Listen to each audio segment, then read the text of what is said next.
The second section is about supporting breastfeeding, which is a very positive point. The American Academy recommends implementation of maternal care practices that promote comprehensive, evidence-based, family-centered breastfeeding support. So it should be built in as routine, whether your baby goes in for baby-friendly certification or not. We should all follow baby-friendly practices. Nothing will beat breast milk, and we should do our best to support breastfeeding for all the mothers. The clinician should promote breastfeeding support for all the mothers and breast milk feeding within the first hour after birth, with frequent feeding on demand. Oral supplementation with water or dextrose water should not be provided to prevent hyperbilirubinemia or to decrease the bilirubin concentrations.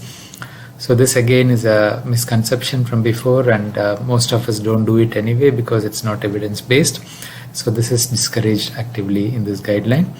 And the promotion of breastfeeding should go hand in hand with not supporting formula feeding because the baby has jaundice, because any introduction of formula feed may actually hamper the mother's effort, and it may affect her psychologically. Her confidence may go down.